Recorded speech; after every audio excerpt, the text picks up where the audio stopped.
A good contract is worth its weight in gold. Are you a creative entrepreneur who contracts your services to others? Well, listen up, because this is for you. The Smithers Law Group has created 14 master contracts specifically for creative entrepreneurs. These contracts are industry specific, they're fully customizable, and you only pay a one-time fee. This is so much better and more affordable than speaking with an attorney who's going to charge you an hourly consultation fee, and it's so much more secure than just Googling up your contract and hoping for the best. Find your fully customizable and industry-specific contract at stulawgroup.com. Search for the contract link. And don't forget to tell them that I sent you. But I think what's most helpful is this idea of what's helpful versus harmful, right? I believe firmly that there's nothing you should or should not do. There's nothing you should or should not think, feel, whatever, right? But what is your goal? Hopefully a value-aligned goal. And then what is more helpful or more harmful to meeting that goal, right? Repeat after me. I bring more than diversity. I bring irreplaceable perspectives. Hey friends, my name is Whitney, and I'm the host of Impostrix Podcast, the show that validates professionals of color navigating imposter syndrome and racial toxicity in their career. Join us and be validated. You got this. Hi, and welcome back to Impostrix Podcast. I am here today with Jayden, and I am looking forward to this conversation because we are going to be talking about somatics and body healing and how we use some of these tools that we've talked about previously on the podcast for trauma healing. So I would like to welcome Jayden to the show. Welcome. Hey, so happy to be here. Thank you for joining us. Can you share with us what identities you're bringing to this space and this conversation? Yeah, so I am Black, queer, non-binary, ethically non-monogamous, kinky, and I'm also a therapist and a dancer. Can you tell us about your practice? Yeah. So it's mainly therapy because that's the highest demand, but I also do consulting and personal training. And I really like to think of my practice as all of these different ways that I get to help people heal through trauma or heal their trauma. So I believe that trauma underlies most of the things that are wrong with like individually and systemically. And it's like the underlying component to oppression, which is how that like applies to consulting as well. But yeah, I'm all about holistic healing of trauma. And so that means looking at your body as a whole body and starting to break down these barriers between mental, physical, sexual, spiritual health, and really just looking at the body a bit more holistically. And then being able to heal through accessible means. So a lot of times this is movement, art, music, other skills and tools that you can do. You don't need to like go buy the like latest $1,000 wellness gadget. Like there are so many things that you can do for free at home or with friends. And yeah, just trying to make healing more accessible and dare I say fun sometimes. That's a stretch, isn't it? I mean, maybe it's not a stretch. Maybe today we'll learn about how it's not a stretch at all. I also see that you have a workshop around BDSM and trauma healing, which to me is not congruent. In my like very limited, ignorant brain is not congruent. So please talk to me about BDSM for healing trauma. Yeah. So I think this is one of those instances where healing can be fun.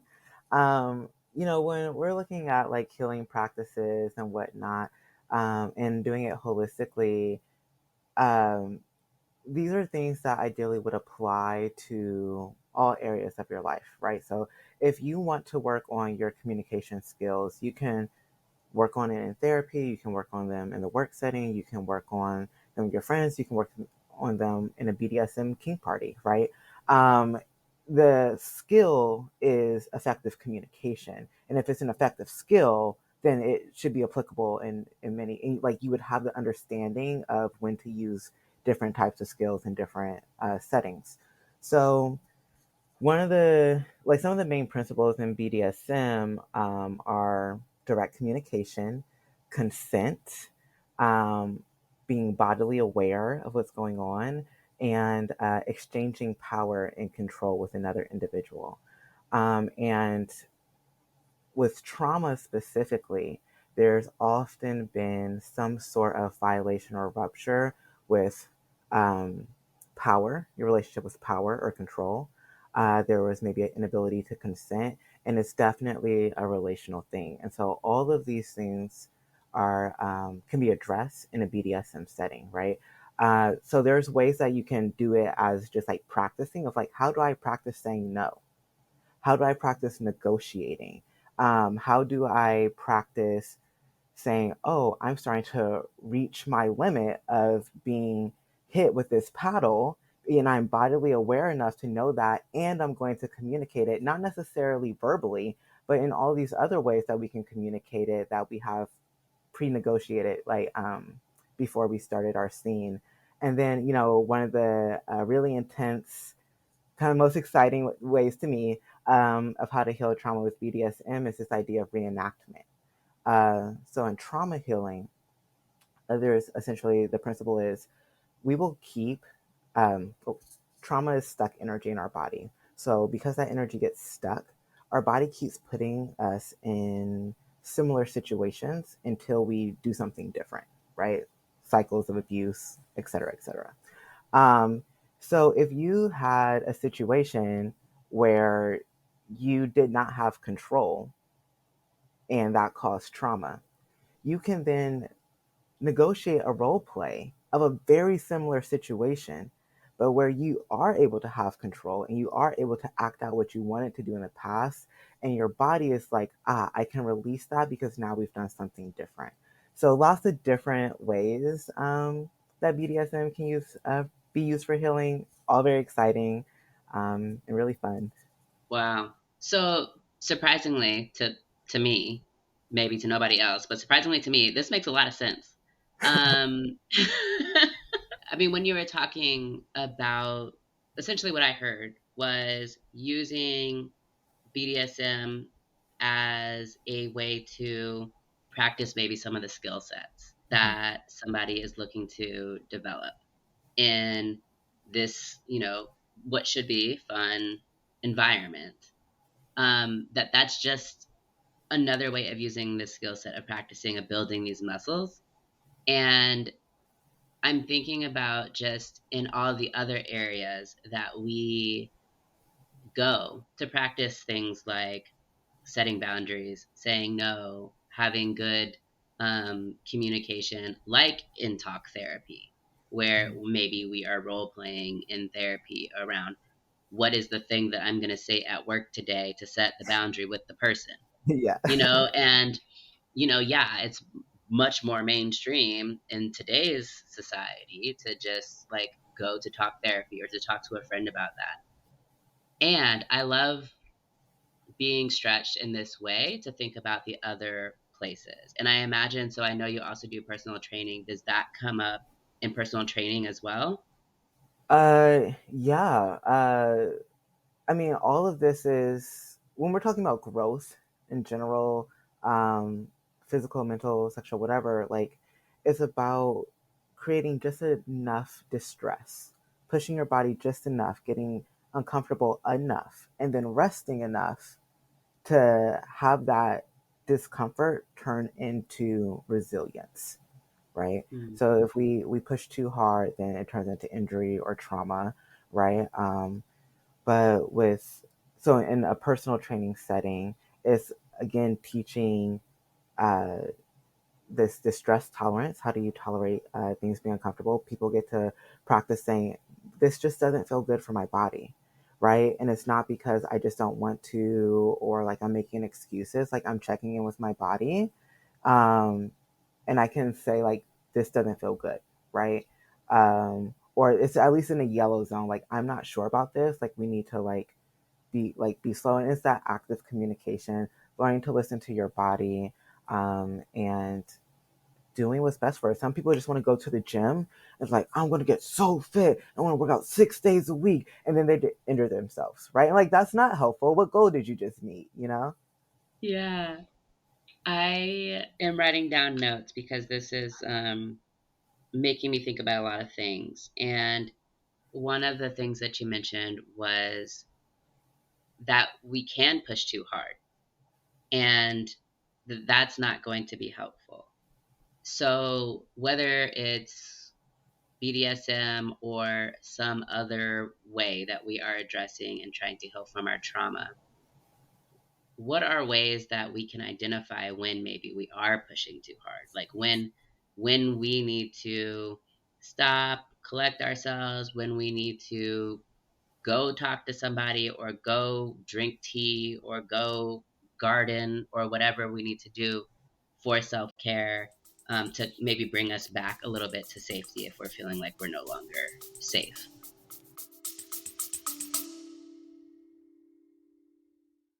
Hey y'all, so let's switch gears for just a minute. We talk so much about empowerment of folks of color on this show, and now I want to take a second to talk about our legacy. It's so important that as we're out here doing our thing and making that money and trying to be the people that we want to be for our communities and families, that we get our estate plan together. And I know estate planning can be overwhelming. We've got your back. Our team is here to guide you every step of the way. Wills for the People is an estate planning practice that prioritizes creating and advancing generational wealth, particularly within families of color and middle-class families. This is because it's so important that we just get started. So, what do you want your legacy to be? And what steps have you taken to ensure that that happens? Take those steps with Wills for the People, where intentional planning meets transformative results. Visit our website for your free consultation at willsforthepeoplega.com. Mention Impostrix Podcast and we'll give you 10% off of your package. All right, I'll see you over there. Let's get back to the show. I love this question so much because I think it's really important. I I like to offer the visual of the emotion river. Um, oh, yeah, I'm an analogy person. So, say you need to cross this river, you got to get wet, right? You got to get it in your feels. Before you jump into a river, do you know how to swim? Okay, because if you don't know how to swim, don't just start jumping into rivers, right? So, like, you want to practice feeling anger? Do you know how to feel angry? Do you know coping? Because if not, then you might do something that you didn't want to do, right? So, first things first. So, you got your basic skills of engaging with emotions. Are we just doggy paddling across, or a little freestyle?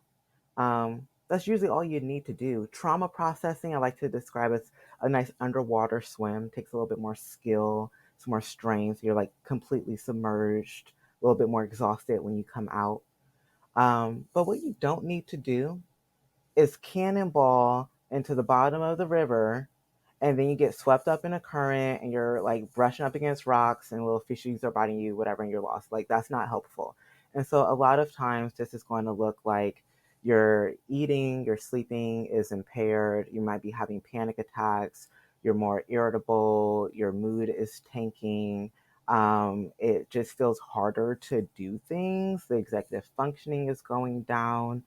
If anyone has gone to therapy and they had a therapist ask them about their trauma history in the first like session or two, and then you feel like absolutely awful because you just talked about all of the worst things that's ever happened in your life. And then the therapist is just like, okay, cool, see you next week. And you're just like, wow, is therapy supposed to feel this terrible? Yeah, because you just went way down into emotion river. It's actually a very irresponsible thing, right? Like, as a therapist, I'm like, ooh, we don't need to go there. Not yet. I need to make sure that it's going to be safe first. So those are the things that you start to watch out for. You learn through practice what that feels like. Just like when you go to the gym, you start to learn when a burn is a burn that's uncomfortable, or the burn is pain. That means you need to stop. And for each person, that's a subjective feeling. And, through guidance and practice, you learn what that means for you. Okay, yeah. And as a former athlete, like I can get behind, like I can visualize exactly what you're talking about as far as you know when you are stretching your body in a good way, and then you know when that becomes actual injury, or actual like muscle strain. Mhm. So this is very interesting. Thank you for breaking that down. And so as folks are working through healing from trauma, I think my question is, what safeguards do we need to have in place? Particularly because, for example, BDSM. Maybe you're somebody that's interested in doing that for trauma healing, but maybe you're not also seeing a therapist or seeing a Reiki master or seeing anybody else who Mhm. is helping you to process some of what you're experiencing. Um, so in general, not even specific to BDSM, but in general, are there, when somebody is wanting to work through trauma healing, are there kind of safeguards that you suggest? Yes, 100%. First, what are you how are you coming into the space? If you already have like 5 other active stressors, when you think about like what your nervous system is already managing, it might be way too much to then add trauma on top of that, right? So if on a scale of 1 to 10, trauma takes up 5 points and you're already just living at a 6 or 7, you're about to go over, right? So you need to be at, what is it, 5 or under, or really 4 or under, to not go over your threshold. And so kind of understanding how you are like, how you've been moving through the space, through the world for the past couple of weeks. Um, I really, really ask people to pay attention to their sleeping and their eating. Um, this is a nervous system workout. So you want to be well nourished and well rested for that. Um, Afterwards, you want to have space and time. I don't know, like people who like do therapy and then just like go to work like the next hour, like they're just like, oh, this is my lunch. I'm like, what are you doing? Like, how? I could not do it. I need a full 30 minutes after my own personal therapy to dissociate in the shower, right? Like, so if you're gonna be doing this type of work, like, what aftercare do you need? What type of aftercare for how long? It might be multiple days depending on what you're doing. And what types of social supports do you need, right? So that is so, so important. Trauma by definition impairs our ability to connect with others. So when we try to heal from trauma, we really need to be also connecting with others. Um, so for my therapy day is also my dance day. I go to dance class I have therapy in the middle of the day and I dissociate and I shower and I clean some productive stuff. And then I go and I dance with friends and I'm in it's social and it's movement. So regardless of what happened in that therapy session, I'm feeling held by my community later that evening. And I think that conceptualizing this, think about it as like going on a marathon run, right? Like if you're about to run a marathon, you're going to have a rest day before.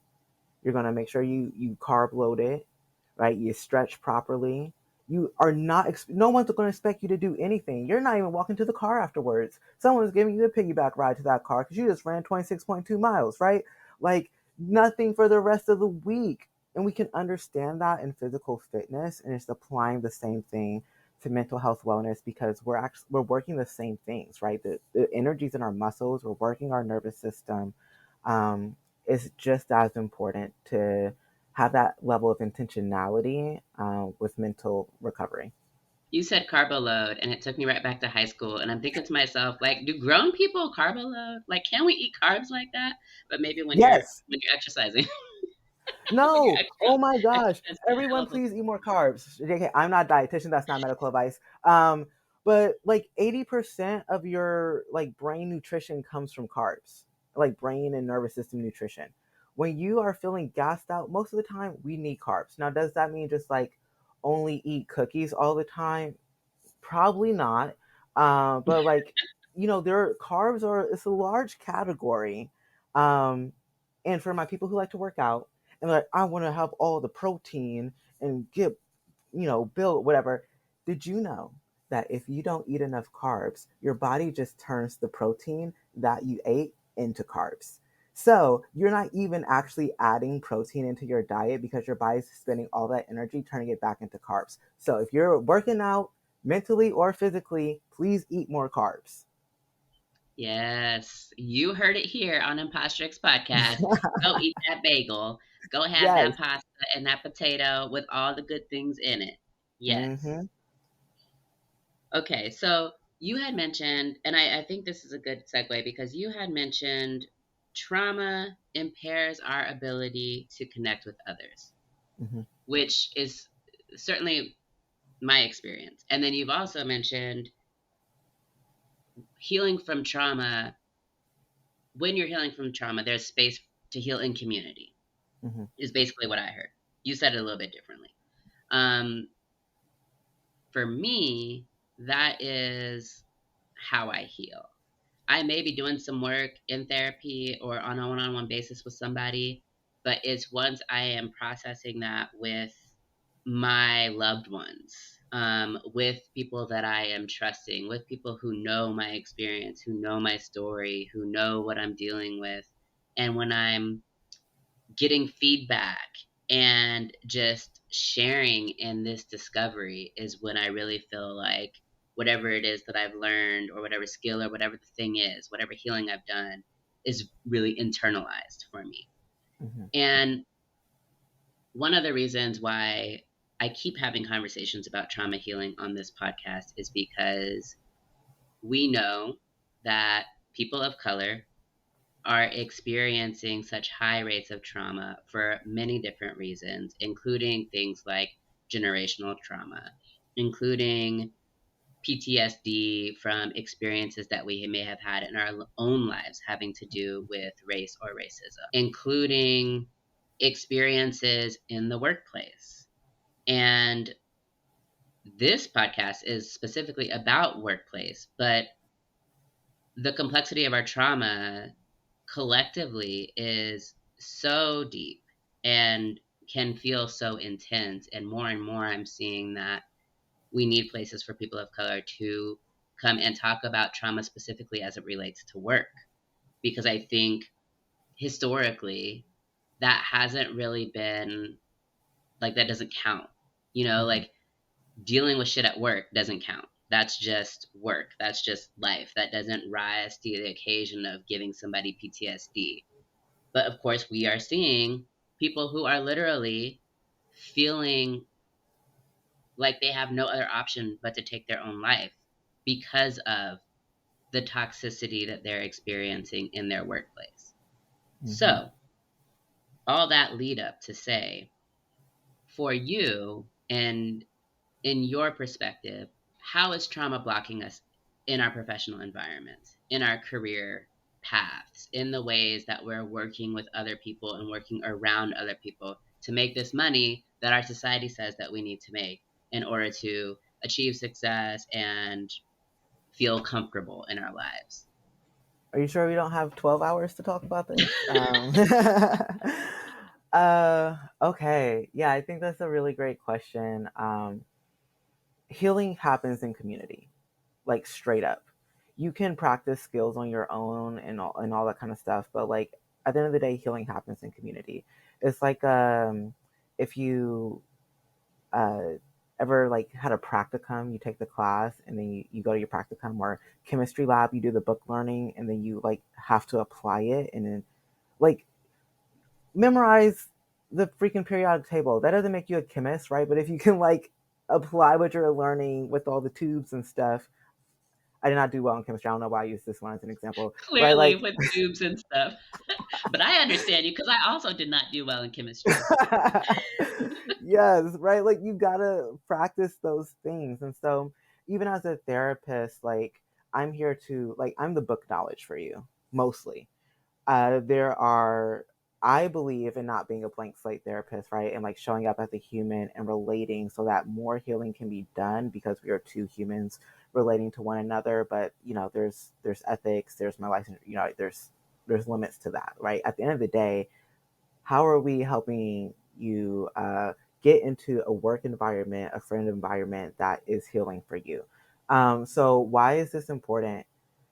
Our nervous systems can only take so much, right? And so, kind of like when I was talking before, that scale of 1 to 10, if going into work is pushing you up to a 6 or a 7 because of all of the stressors that you're experiencing at work, because you're not able to be authentic, if you're not able to relate well to other people, if you are completely stressed and overworked, all this stuff is taking up so much capacity. How do you have capacity for other things? How do you have capacity to go to the gym? Because again, that's still working out your nervous system. So that's still adding, right? How do you have capacity to executive function what you're making for dinner? How do you have capacity to show up for your friends who are also going through things? You want to show up and really listen and hear your friends, but you ever just been like, you're so annoying, just like shut the fuck up, right? Like I want to punch you right now, and then you're like, why am I having these thoughts? Is because you're at a 12 out of 10.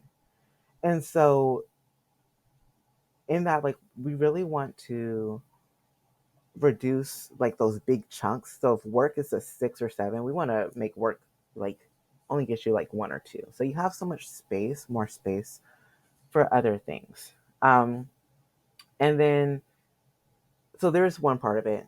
The other part I would say is if your workplace is not a good fit, right, then you're living generally a more inauthentic life and you're not able to meet your like goals and be value oriented. And when we're not value oriented and living in a value aligned way, our body gets real depressed. It's very sad. It's unhappy. You start feeling guilt and shame. And then there's like, but I have to because of capital, like that, all that's adding to the stressors. And so, that affects in a very like another depressive way. And then lastly, I would say is compartmentalization is a symptom of trauma, right? When we have to compartmentalize, which I'm not saying that is always a bad Look, thing. I just feel like you talking about me after I just talked about compartmentalizing. But okay, go ahead. You know, look, okay, so there's already a reel on my Instagram about this. So, you know, but no, really, we're all taught to compartmentalize. In grad school, to become a therapist, I was taught to compartmentalize. And then one day, I'm just like, thinking about trauma and professional development as I do. And I'm like, wait a minute. In trauma work, we're opening up all the compartments.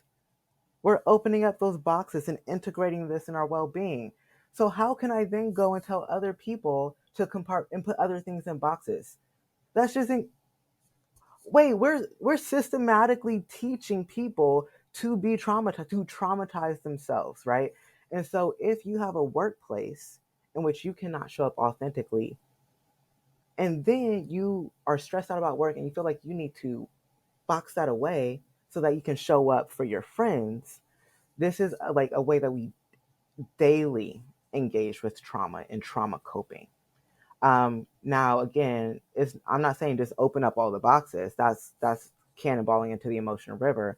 But when you're thinking about like if you have the ability to have a more authentic job, like for me, that was I need to work for myself because I couldn't be working with white people anymore. I just like could not do it. White bosses telling me what I got 28 letters after my name. What did you say to me? Anyways, so I couldn't I do did it. notice all your letters.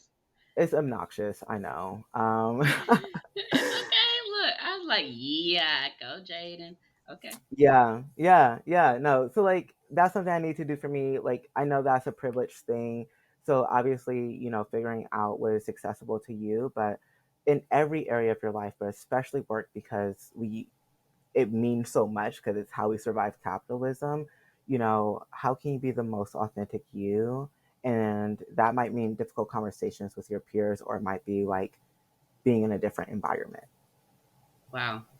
So much goodness here. And honestly, what I'm thinking is how I want to continue this episode. Because I think that thinking about trauma and thinking about my own self, I've been doing a lot of self-reflection recently around things like whether or not I'm a good employee and whether I need to work for myself. And what is the myth that it's bad to not be a good employee? Um, and realizing that I hold a lot of ideas around how I'm supposed to be in the workplace, but that I'm very conflicted in that because I'm also somebody that is very speak my mind. I'm not going to hold back. I ask a lot of questions in meetings because I need to understand. Um, And I'm realizing that some of the ways that people respond to me are triggering for me trauma that maybe I haven't worked through, or, maybe I thought I worked through and I didn't. And so, when that happens, it is creating, like, I liked the imagery I think that you used of work taking up so much out of the 1 through 10 scale. Um, and that So I do hard work as a civil rights attorney, very difficult, very emotionally draining. And even doing that work, a lot of times the hardest part of the job is dealing with all the other people. Like, it's not actually lawyering, Mm-hmm. it's dealing with the people. And so it just, I have questions even as we're talking around what part of my interactions with the people that I've been working with throughout my life, not just recently, like throughout, just in general, um, how much of the difficulty that I sometimes have is because of me feeling triggered, essentially, or me feeling a trauma response, me feeling this discomfort because of something that's happened that really may have nothing to do with the person that I'm interacting with, that's bringing upon that issue. But you mentioned, that you need to employ yourself at this point. Yes. And I wonder if you can share with us how you came to that conclusion. Yeah. So I was working in a large nonprofit, like 800 people. Yeah. And I was a supervisor. It's like the lowest level of management, you know. Um, and gosh, sorry, this is also like just during 2020. And so I was working with the primarily homeless population.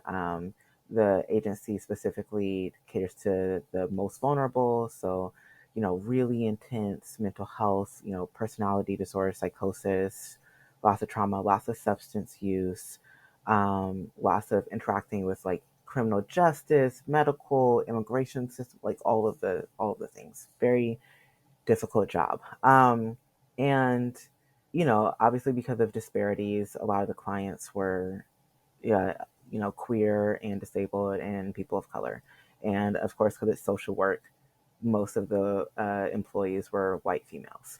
And uh, so I had a lot of like DEI ideas and initiatives, and like kind of like founded like 4 or 5 different committees and advocated to get a DEI director and all these things. And people knew me. And then one day I pissed off the deputy director.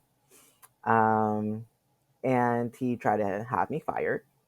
And then it was like a whole battle. All these directors are like, you can't fire Jayden because it's Jayden. And it's like, oh, I want them gone. And it's under HR investigation. And then at the same time, white women are being fragile. They're scared by me because I told them that they had to follow policies and that made them cry. It was all of that.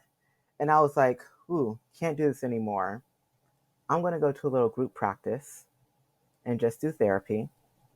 And I started a consulting business on the side because I wanted to do some more of that, have some capacity. So I was just doing therapy. Um, And it was fine until some more DEI issues like started coming up, and I was asking for accommodations for being neurodivergent because she changed the policies in a very unaccommodating way. And I was like, that really just doesn't work for me. It's not what I agreed to when I signed on here. And did not accept my accommodations, and furthermore said that if I ever brought up any DEI issues again, because I said that her policy was ableist, that she would write me up, and like specifically said I was not allowed to mention it. And I was like, oh, no, no, no, no, no, we're not doing that. And so then I put in my notice and left there. And I think this is about the stressors of all this is spanning about 2 years. And so at this point, I already have my LLC for the consulting. So that's why it's TISE Consulting and Therapy. I just added the therapy at the end and went to work for myself. But I think I really just needed a break from dealing with other people and trying to fit into their systems that aren't made for me in so many different ways. I think that there is definitely a chance that I would work with other people again, but probably in a system that I create that is made to help people who are neurodivergent and of color and have various needs, and all that is going to be made for them to thrive because it'll be made for me to thrive. And if I were to find another system out there like that, I consider working for it. But right now, it's been really nice to, again, just remove all the stressor from my 1 to 10 scale. And I've been able to progress and do work in other ways that have been really meaningful to me.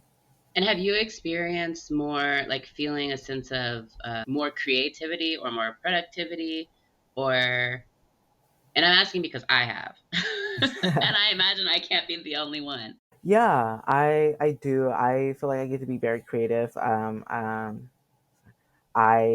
think of a lot of things all the time, as one with ADHD does, and I get to choose which of those threads I'm going to follow and when. I there are obviously still constraints because I have to see more individual clients than I necessarily would like because Seattle is very expensive. But like overall, I get to see the clients that I want to see, and I get to work in the ways I want to work, and I set my schedule in a way that works best for me, and it just feels so good. Like I have control. It's also scary Mm-hmm. because like, oh, if I want to take a vacation or if I'm sick, right? And normally I was like, oh yes, you're sick, don't go to work. Okay, but like I have to pay rent. I don't have PTO. And those decisions do get a bit more difficult. Running a business is very hard, but it's very value aligned for me right now. So I think of like people who can like, people like, I can hold a plank for 12 minutes. And I'm like, good for fucking you. Like, how is that helpful in any way? But as a dancer, I think for me, it's more important to have a strong core that is mobile and active and stabilizing, and I can change textures like quickly and clearly. Being able to hold a plank doesn't allow me to do any of that, right? Like, I need to train my core in a different way. So, like, there are things that are hard that are not value aligned. And I think, like, working with white people right now in my life is that. And the hardships of owning a business are much more value aligned for me. And so I have a lot of fulfillment even when things are really difficult. Yeah, and it reminds me of just being adaptive. When you talk about building the muscle and the rigidity that you could be building if you were staying in this other you know work environment versus going out on your own and learning these other things. So you've mentioned your own neurodiversity. I love if you could share with me maybe first just background on what is neurodivergence and neurodiversity, and then also what this might look like in the workplace in terms of how your processing or perception of things, if you're somebody that is neurodivergent, might be affected. Yeah. Okay, so first, what is neurodivergent? that's actually like a debate right now, because some people are like it's all mental health, and some people are like it's only these things. So I'm gonna go with the most. I'm saying this so no one at me, right? The most common usage is typically referring to people who have ADHD, autism, executive functioning disorder, or other sensory processing disorders. Um, so when I use it, I'm referring to the fact that I have ADHD. Um, and yeah, in some common themes across those diagnoses that I just listed, can be usually people who thrive with direct communication. So passive, political, reading between the lines is not the vibe. Um, they may have uh, different than expected affects, like your facial features, your voice intonation. So it might be more monotone or just have like intonation tones that you wouldn't expect. Um, they may have like sensory preferences that are more impactful than other. Everyone has sensory preferences, right? But if their sensory preferences aren't meet, then it can just impact them a bit more. Um, and so that might look at like the lighting, the noise levels um, around them. Maybe if you just come and start talking to them, right? Like maybe they actually have an earbuds to or maybe they're just like very good at ignoring people so they can focus. Hyperfixation can be a thing, so maybe they're just like very focused. But also, if they're already sensory overwhelmed and you start trying to talk and you're very bubbly and energetic, that might like actually be causing pain to someone, like actual physical pain, if not just like annoyance and again the urge to punch somebody. So it's not that they hate you as a person, right? It's the sensory information is too much. So those are some really common features for people with neurodivergent that often, if other people don't understand, it becomes an issue because it's like, why are you talking this way? Why are you not understanding what I was saying? Why didn't you understand the subtext of this email? Or why are you communicating so aggressively when they're just being direct? All that kind of stuff. Yeah, and some of the things that I've noticed in the workplace too are with email communication in particular, it can be, I can see a lot of miscommunication or a lot of maybe space for miscommunication since I'm not neurodivergent, so I don't know. But I find that like and especially as a black woman, our tone is already so over criticized and so for people of color who also have a neurodivergent or who are neurodivergent, I can see it being even more difficult in some aspects to be able to relate with others in the workplace. And I've also recently been working with someone who just needs their information in additional ways besides email communication, like needing to have a conversation with somebody, needing to have like physical papers to be able to go back and look at, needing or requesting more direction in terms of like if I need to go find something in a manual, like please tell me where to find this thing in the manual and also why it relates to what I'm asking you. I think that it's so helpful for us to think about the ways that the differences might show up tangibly and concretely because otherwise we lose stuff when we're talking about vague terms. So, you mentioning things like lighting is really helpful because a lot of our workplaces that we go to have fluorescent lighting. And like, does anybody like fluorescent lighting? No. But for some people, that's like I can't go to work.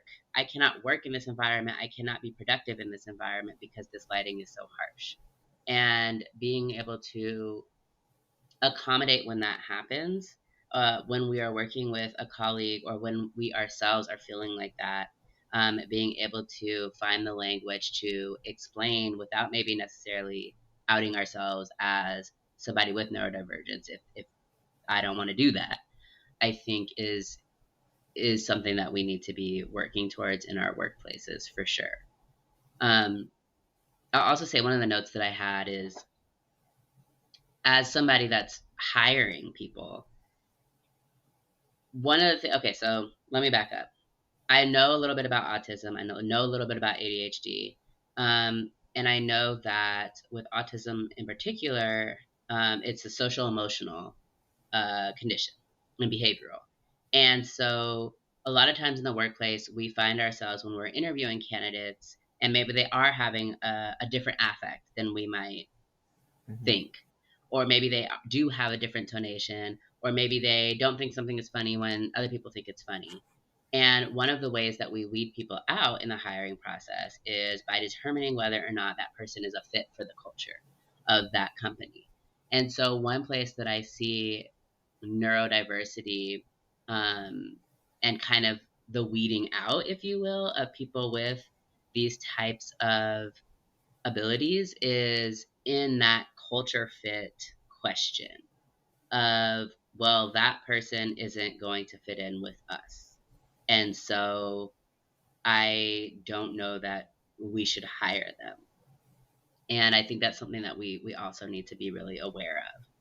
So I think one of the final questions that I'd love your feedback on is, how do you envision a future in our workplaces that is more inclusive, to be able to hold the complex experiences of people with diverse backgrounds and identities, whether that be neurodiversity, whether that be gender identity, which we didn't even talk about today, or other trauma and or race and culture. Okay, so I want to say this is such an important question, and I really like what you said also about like not having to disclose if you're neurodivergent. A lot of people don't even. What is going through my head right now is that trauma affects your brain in the same way that neurodivergence does. So like, there's a lot of people who do not identify with being neurodivergent, but like because of trauma may need direct communication, or like there's just so many reasons that we need to be accessible. And I think if it's like, oh, it's because you're disordered or you have this diagnosis and that's the only reason that we can like be accessible to your needs, I think it's not it. But what I envision, yeah, is kind of like that openness, and being able to really look at someone for the value that they bring and truly ask like, okay, are these other things, what is the impairment that causes, right? Like, if they're it seems like they're not going to be a culture fit, well, what is the culture? Does the culture need to shift, right? Like, because if you're at the same time saying that we need to have a culture shift and work on all these things, but then you're only hiring people that fit into the current culture, like that is counterproductive. And it brings me actually to something I was thinking of when you were talking about like, am I a good or bad employee? Because we can define what is good, what is bad, your definition, and then your boss's definition, and then your like everyone's gonna have a different definition. So we can do all of that and see what's compatible and not.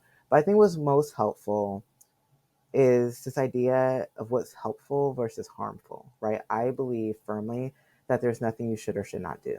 There's nothing you should or should not think, feel, whatever, right? But what is your goal? Hopefully a value aligned goal.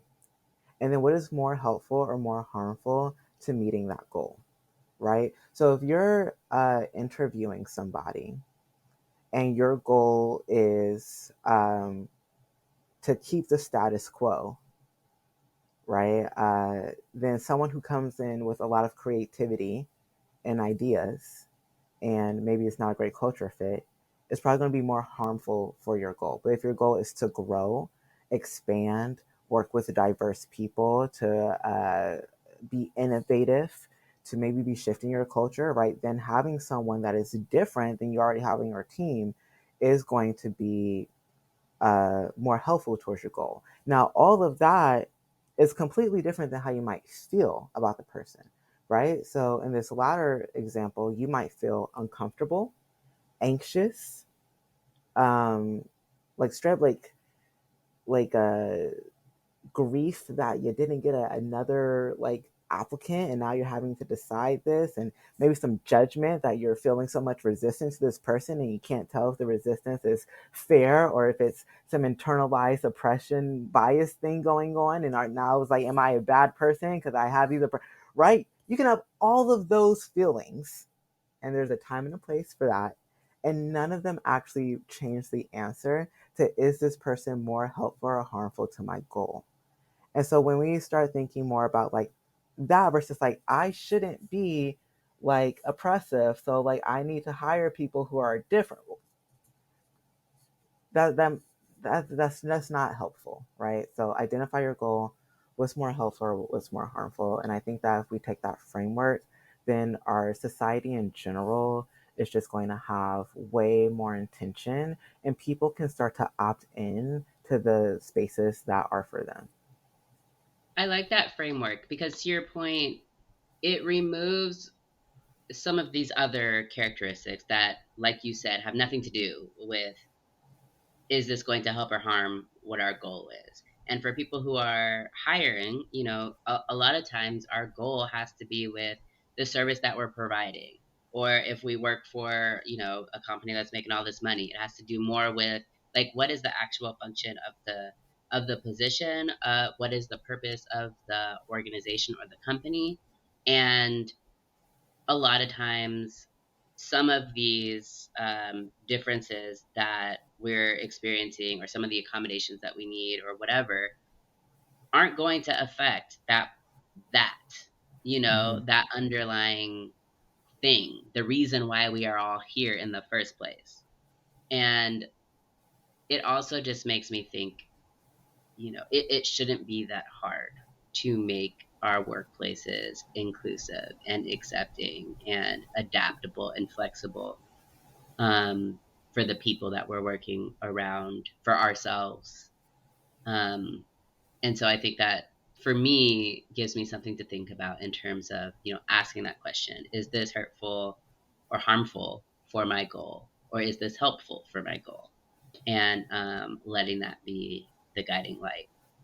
So I really appreciate this conversation. I like to ask all of my guests before they leave if you could share what your mantra or affirmation of the season is. What are you relying on in your life to continue doing the damn thing?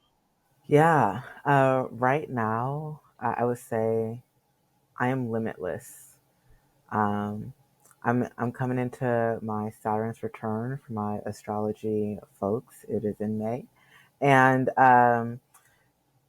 I realized that I can do whatever I want. Right? It's like The Sims, but like actually my life. Like I can actually just like do things that I want, and I just get in my own way of like saying like I can't do that. I can't dream that big, or that's just so unrealistic, and actually it's not. Like, and I think I've done enough like things that I'm proud of at this point to really believe that.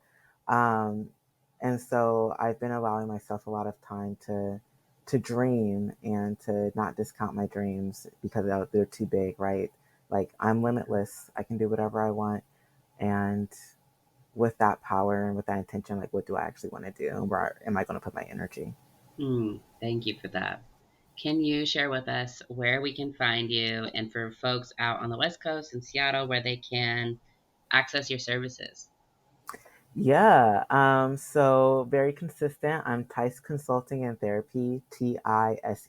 It stands for Trauma Informed Social Equity. So website, tiseconsultingandtherapy.com. Email is tiseconsultingandtherapy@gmail, and on Instagram and TikTok at TISE Consulting and Therapy. And I do consulting nationally. So I've flown around. I do speaking events and all of that. But yeah, in Seattle, I do personal training. I do walk and talk therapy, and then regular individual couples and families telehealth therapy. And then I also do lots of workshops. So, like you were mentioning earlier, I recently did a BDSM for um, healing trauma in relationships. I do a lot of movement workshops for the people who are on the West Coast, like healing through movement, a movement for particular mental health symptoms. But I also like offer CEU courses around holistic healing and clinically treating like oppression and trauma. I'm all over the place. I always got like a new idea. So I'm like, oh, I'm going to do this new offering now. So if you want to keep up with that, you can sign up for my email list on my website, or you can follow me on Instagram. Awesome. Awesome. Well, it was great to have you today. We kind of covered a variety of topics, and I'm grateful for your time and willingness to share with us your experience and your knowledge, your expertise. Yeah, I was so glad to be here. Thanks for having me.